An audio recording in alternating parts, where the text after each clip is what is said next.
दोस्तों नमस्कार। मैं आज आपके लिए लेकर आया हूँ लॉरेंस कोलबर्ग की नैतिक विकास का सिद्धांत। दोस्तों इससे पहले मैं आप लोगों से रिक्वेस्ट करना चाहूँगा कि यदि अब तक आपने मेरा चैनल सब्सक्राइब नहीं किया है तो कर दीजिए, अभी कर दीजिए, ताकि मेरी बनाई जाने वाली वीडियो आपको मिलती रहे। दोस्तों नैतिक विकास की जब हम बात करते हैं तो हमारे जहन में जो नाम आता है वो लॉरेंस कोलबर्ग साहब का आता है, क्योंकि लॉरेंस कोलबर्ग ने नैतिक विकास के ऊपर जो सिद्धांत दिया था उसके कारण उसका एक विशेष महत्व है। परंतु दोस्तों ये जानना महत्वपूर्ण है कि नैतिक विकास के ऊपर जो शुरुआती कार्य किया गया था वो लॉरेंस कोलबर्ग साहब के द्वारा नहीं बल्कि पियाजे साहब के द्वारा किया गया था। दोस्तों ये पियाजे वही हैं जिन्होंने कॉग्निटिव थ्योरी ऑफ डेवलपमेंट में बाल विकास की 4 अवस्थाओं का वर्णन किया था। तो दोस्तों कोलबर्ग साहब के नैतिक विकास के सिद्धांत में जाने से पहले हमें ये देखना होगा कि पियाजे साहब ने नैतिक विकास को लेकर क्या काम किया था, क्योंकि कोलबर्ग साहब ने जो काम किया था उन्होंने उसी काम को एक थ्योरी का रूप दिया था जो पियाजे साहब ने शुरू किया था नैतिक विकास को लेकर। दोस्तों पियाजे साहब ने जो कार्य किया था नैतिक विकास को लेकर कॉग्निटिव थ्योरी की तरह ही उन्होंने नैतिक विकास को लेकर आयु संबंधित कार्य किया था, और इसके लिए उन्होंने जो आयु के लोग सेलेक्ट किए थे वो 3 से 11 वर्ग के लोग लिए थे। दोस्तों 3 से 11 वर्ग के बच्चों को लेकर उन्होंने 2 वर्गों का निर्माण किया। पहला 3 से 7 वर्ष की आयु के बच्चों का और दूसरा 8 से 11 वर्ष की आयु के बच्चों का। इन दोनों आयु वर्गों को उन्होंने 2-2 कहानियां सुनाई और उसके बाद उन्होंने नैतिक विकास को लेकर कुछ निष्कर्ष निकाले। लेकिन उन्होंने जो निष्कर्ष निकाले नैतिक विकास को लेकर, उससे पहले हमें जानना होगा दोस्तों कि उन्होंने इन बच्चों को क्या कहानियां सुनाई और क्या निष्कर्ष निकाले। तो दोस्तों मैं आपको एक एक करके दोनों कहानियां सुनाता हूँ। पहली जो कहानी थी वो रोहित की थी। रोहित नाम का एक लड़का था और उसका जन्मदिन था। उसने अपनी माँ से कहा कि वो अपने दोस्तों को घर पर बुलाना चाहता है, वो लोग यहीं पर खाना खाएंगे। तो क्योंकि उसका जन्मदिन था उसकी माँ ने अलाउ किया। इसके बाद ये हुआ कि वो जब स्कूल गया तो उसने अपने सारे दोस्तों को इनवाइट किया और स्कूल खत्म होने के बाद उसके सारे दोस्त उसके घर आए। 14 उसके दोस्त थे और एक वो खुद था, कुल मिलाकर 15 लोग थे। उन सब ने केक काटा, खाना खाया। उसके बाद क्रिकेट खेलने लगे। वो लोग क्रिकेट खेलते खेलते थक गए, वो पसीने आने लगे तो प्यास लगी, इसलिए उन्होंने रोहित को कहा कि रोहित उन्हें पानी पिलाए। उसने अपने घर के 15 कांच के सबसे कीमती गिलास निकाले और उनमें उसने ठंडा पानी डाला। ट्रे में रखकर वो जैसे ही ले जाने लगा, कोई बाहर से भागता हुआ आया और रोहित से टकराया। इस वजह से ट्रे गिरी और सारे के सारे जो 15 गिलास थे घर के सबसे कीमती कांच के, वो टूट गए और घर में कीचड़ हो गई। पहली कहानी ये थी दोस्तों। दूसरी कहानी सोनाक्षी की सोनाक्षी नाम की एक लड़की थी और उसको चॉकलेट खाने की आदत थी। धीरे धीरे उसकी ये चॉकलेट खाने की आदत हानिकारक होने लगी और उसका वजन बहुत ज़्यादा बढ़ने लगा। ये देखकर सोनाक्षी की माँ सोनाक्षी को एक डॉक्टर के पास ले गई और डॉक्टर ने सोनाक्षी की माँ को सजेस्ट किया कि सोनाक्षी को चॉकलेट छोड़नी होगी, लेकिन चॉकलेट एकदम से नहीं छोड़नी है क्योंकि इससे नेगेटिव इफेक्ट पड़ सकता है, बल्कि धीरे धीरे करके चॉकलेट छोड़नी है। इसीलिए सोनाक्षी की माँ ने कुछ चॉकलेट वाले बिस्किट खरीदे और चॉकलेट खरीदी और उनको किचन में इतनी ऊंचाई पर एक डिब्बे के अंदर ताला लगा के रख दिया जहां सोनाक्षी का हाथ ना पहुंच सके। एक दिन यह हुआ कि सोनाक्षी की माँ घर का काम करके सो गई और जिस डिब्बे में चॉकलेट बिस्किट रखे गए थे उसको ताला जो लगाया गया था उसकी चाबी उन्होंने अपने तकिए के नीचे रख ली। अचानक यह हुआ कि सोनाक्षी को चॉकलेट खाने की तलब उठी, इसीलिए उसने ये मन बनाया कि माँ क्योंकि सोई हुई है तो चुपके से उसने तकिए के नीचे से चाबी निकाली और डब्बे को खोलने की कोशिश की। लेकिन क्योंकि डब्बा इतनी ऊंचाई पर रखा हुआ था जहां उसका हाथ नहीं पहुंच सकता था, इसीलिए उसने एक स्टूल रखा, स्टूल के ऊपर डब्बा रखा और वहां तक पहुंचने की कोशिश की। लेकिन इस आपाधापी में दोस्तों वो गिर गई और उसको चोट भी आई थोड़ी बहुत।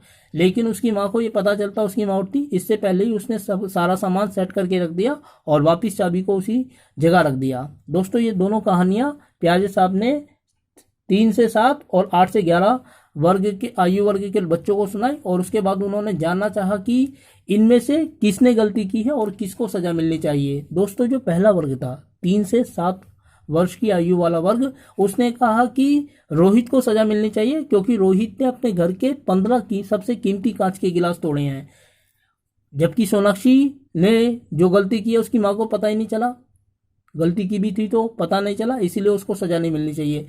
जबकि जो दूसरा वर्ग था 8 से 11 वर्ष की आयु वर्ग, उसका यह मानना था कि रोहित का जो उद्देश्य था वो बड़ा नेक था, इसीलिए रोहित नहीं बल्कि गलती थी सोनाक्षी की, इसीलिए सोनाक्षी को सजा दी जानी चाहिए। अपने इस प्रयोग के आधार पर प्याजे साहब ने यह निष्कर्ष निकाला कि नैतिक विकास नैतिक यथार्थवाद से शुरू होकर नैतिक आदर्शवाद की ओर जाता है। नैतिक यथार्थवाद का मतलब ये होता है दोस्तों, जिसमें हम उसी चीज को सच मानते हैं जो हमें सच दिखाई देती है, और हमें सच जो चीज दिखाई देती है वो वही दिखाई देती है जो हमारे वयस्क हमारे माता पिता हमें सिखाते हैं। इसके लिए उन्होंने मोरल रियलिज्म शब्द का इस्तेमाल किया दोस्तों, नैतिक यथार्थवाद। जबकि जैसे जैसे हम बड़े होते हैं वैसे वैसे हम अपने दिमाग का इस्तेमाल करने लगते हैं और परिस्थितियों को भी देखने लगते हैं। इस अवस्था को उन्होंने नाम दिया नैतिक आदर्शवाद। एक ऐसी अवस्था जिसमें हम ये देखना शुरू कर देते हैं कि परिस्थिति कैसी है और उद्देश्य क्या था। अपने इस प्रयोग के आधार पर प्याजे साहब ने यह निष्कर्ष निकाला कि नैतिक यथार्थवाद के अंतर्गत बच्चे ये सोचते हैं कि कानून, जो भी कानून बनाए गए हैं वो सार्वभौमिक है, यूनिवर्सल लॉज हैं, और ये कानून सब पर समान रूप से लागू होते हैं, इन कानूनों को तोड़ा नहीं जा सकता है। जबकि नैतिक आदर्शवाद में व्यक्ति ये मानता है कि कानून ज्यादा महत्वपूर्ण नहीं है, कानून को इंसान ने बनाया है और इन कानूनों में परिवर्तन भी किया जा सकता है। व्यक्ति का उद्देश्य क्या है वो भी अपने आप में बहुत महत्वपूर्ण है, इसीलिए हमें उद्देश्यों को भी ध्यान में रखना चाहिए। इस प्रकार उनका मानना था कि नैतिक विकास नैतिक यथार्थवाद से शुरू होकर नैतिक आदर्शवाद की ओर होता है।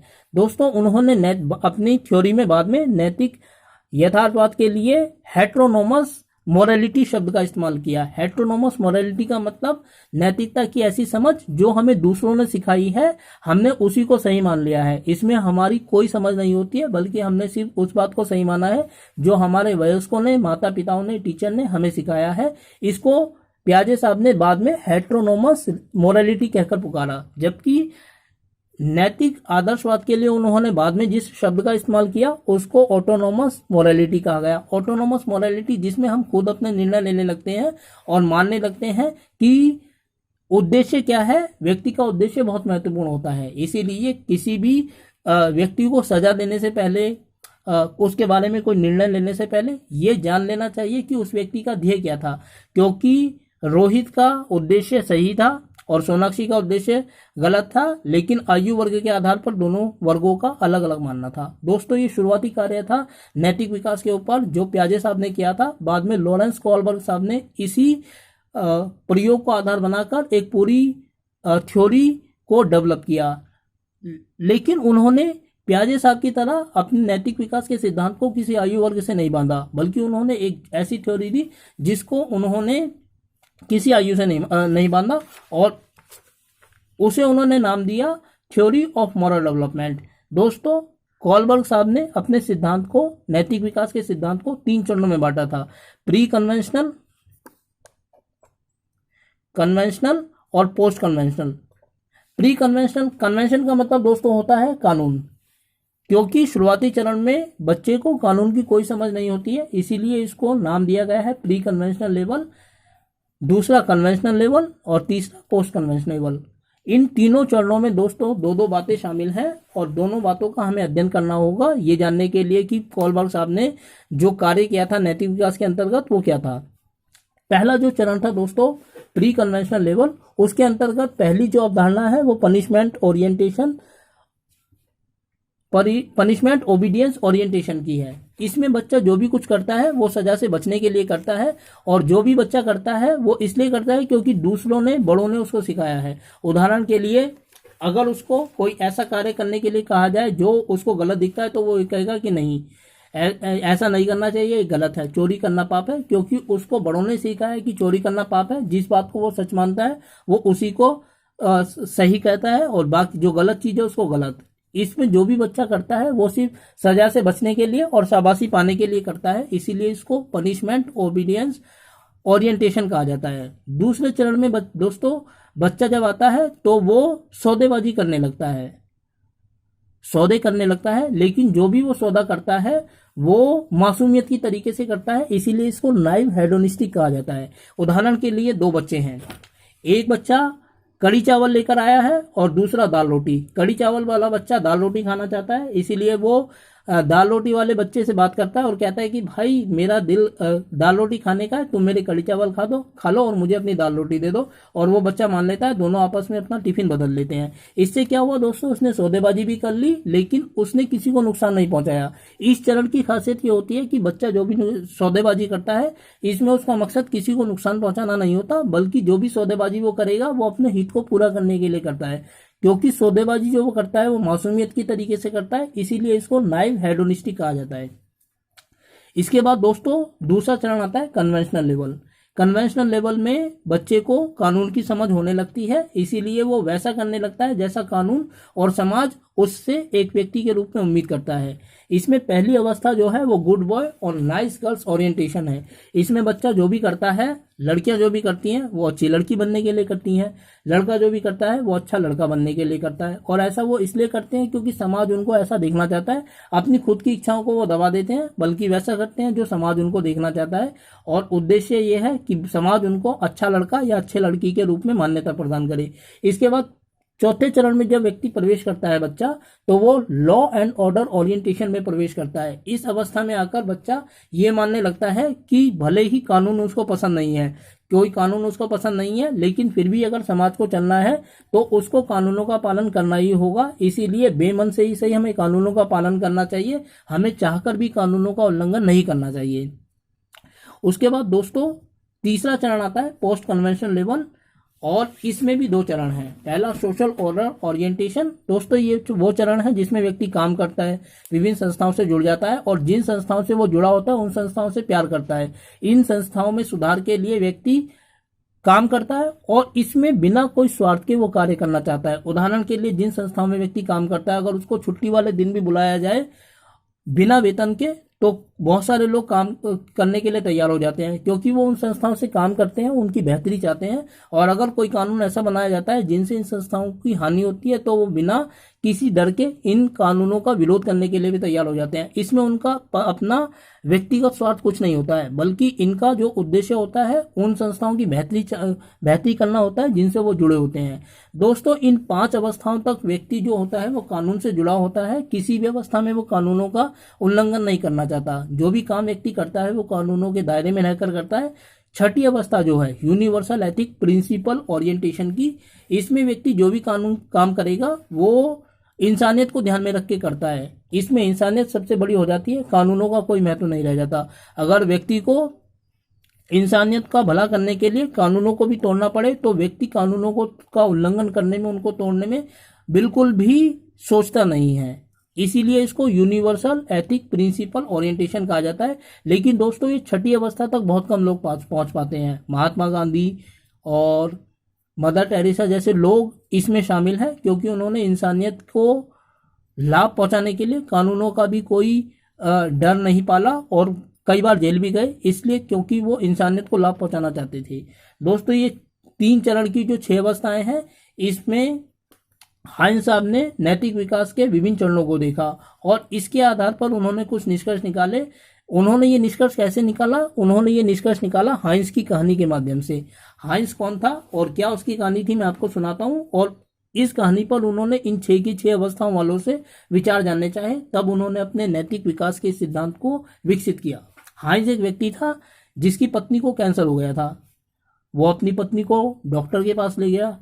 डॉक्टर ने हाइंस को जो दवाई बताई वो बहुत ज़्यादा महंगी थी, लेकिन हाइंस ने सोचा कि वो अपने दोस्तों से मदद लेगा और दवाई खरीदेगा। लेकिन दोस्तों से जो मदद मिली दोस्तों वो बहुत कम थी, इसीलिए पैसे इकट्ठे करने के बावजूद भी दवाई नहीं खरीदी जा सकती थी। अचानक उसके दिमाग में ये विचार आया कि वो रात को इस दवाई को चुरा लेगा। जब केमिस्ट बंद हो जाएगा, दुकान बंद हो जाएगी, तो वो रात को जाकर इस दुकान से दवाई को चुरा लेगा। अब कॉलबर्ग साहब ने ये कहानी इन 6 के 6 लोगों के सामने रखी और पूछा कि हाइंस को दवाई चुरा लेनी चाहिए या नहीं। पहले वर्ग के जो लोग थे दोस्तों, पनिशमेंट और ये ओबीडियंस ओरिएंटेशन वाले, उनका ये मानना था कि नहीं, हाइंस को दवाई नहीं चुरानी चाहिए क्योंकि चोरी करना पाप है। और ये चोरी करना पाप वाली अवधारणा उसको दूसरों ने सिखाई है, उसका अपना कुछ नहीं है, लेकिन क्योंकि उसको सिखाया गया है कि चोरी करना पाप है, इसलिए वो मना करेगा। पर्सनल रिवार्ड ओरिएंटेशन वाले बच्चों ने कहा कि हमें नहीं पता, क्योंकि उनको इसमें अपना कोई उद्देश्य पूरा होता हुआ नहीं दिखाई दे रहा है। इसीलिए उन्होंने कहा कि हाइंस को जो कुछ करना है वो करे, हमें इससे कोई मतलब नहीं है। तीसरे वर्ग के लोग जो थे उन्होंने मना करा, उन्होंने कहा कि नहीं, चोरी करना समाज में नैतिक नहीं माना जाता है, इसीलिए हाइंस को चोरी नहीं करनी चाहिए। चौथे वर्ग के जो लोग थे, लॉ एंड ऑर्डर ओरिएंटेशन वाले, उनका भी ये मानना था कि नहीं, अगर समाज को चलाना है तो कानूनों का पालन तो करना चाहिए और कानून के हिसाब से चोरी करना गलत है, इसीलिए हाइंस को दवाई नहीं चुरानी चाहिए। पांचवें जो लोग थे सोशल ऑर्डर ओरिएंटेशन के, उनका भी यही मानना था कि हाइंस को चोरी नहीं करनी चाहिए, बल्कि उसको दूसरे लोगों से मदद लेनी चाहिए या कोई दूसरी ऐसी युक्ति निकाल लेनी चाहिए कि चोरी करने की नौबत ही ना आए। इसके बाद पांचवें चरण के लोग आए, उन्होंने ये कहा कि हाइंस को बिना सोचे समझे ये चोरी कर लेनी चाहिए, क्योंकि सबसे महत्वपूर्ण चीज इंसानियत है और इंसानियत के लिए अगर चोरी करनी पड़े तो चोरी करना कोई बड़ी बात नहीं है, इसीलिए उसको बिना सोचे समझे चोरी कर लेनी चाहिए। दोस्तों, इस कहानी के आधार पर हाइंस साहब ने ये निष्कर्ष निकाला कि नैतिक विकास एक तरह की मोरल रीजनिंग है।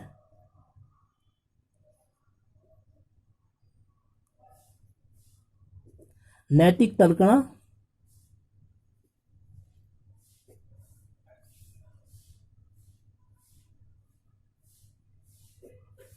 और समय के साथ साथ, आयु के साथ साथ जैसे हम आगे बढ़ते हैं वैसे वैसे ये हमें विकसित होती है। इस प्रकार नैतिक विकास एक ऐसी अवस्था है जिसमें हमें सही और गलत के बीच निर्णय लेना होता है और ये नैतिक तर्कना या मॉरल रीजनिंग हमारे अंदर आयु के साथ साथ विकसित होती है, जिसमें हम ये मानने लगते हैं कि क्या सही है और क्या नहीं है। शुरुआत में क्योंकि ये हमें दूसरों के द्वारा सिखाई जाती है, इसीलिए इसको हेटेरोनोमस कहा जाता है, लेकिन जैसे जैसे हम बड़े होते हैं हमारी अपनी समझ विकसित हो जाती है, इसीलिए इसको ऑटोनोमस कहा जाता है। परंतु शुरुआत के 5 चरणों तक इसमें जो भी कार्य किया जाता है वो कानूनों के दायरों में रहकर किया जाता है। छठी अवस्था में आकर इसमें कानून का कोई डर नहीं रहता, बल्कि इंसानियत सबसे बड़ी चीज हो जाती है। तो दोस्तों, नैतिक विकास के ऊपर कोलबर्ग साहब का यह मानना था और इसे उन्होंने अपनी थ्योरी ऑफ मॉरल डेवलपमेंट के रूप में सामने पेश किया। दोस्तों, अगर आपको मेरी ये वीडियो अच्छी लगी तो इसे लाइक करें, सब्सक्राइब करें और शेयर करें ताकि दूसरे लोग भी इसको देख सकें। लेकिन दोस्तों, बहुत सारे लोगों ने इसकी आलोचना की है। जो आलोचना इसकी की गई है उसमें सबसे महत्वपूर्ण नाम कैरोल गिलिगन का है। कैरोल गिलिगन ने किस तरह इस थ्योरी को क्रिटिसाइज किया है वो दोस्तों हम नेक्स्ट वीडियो में देखेंगे। तब तक बने रहें। धन्यवाद।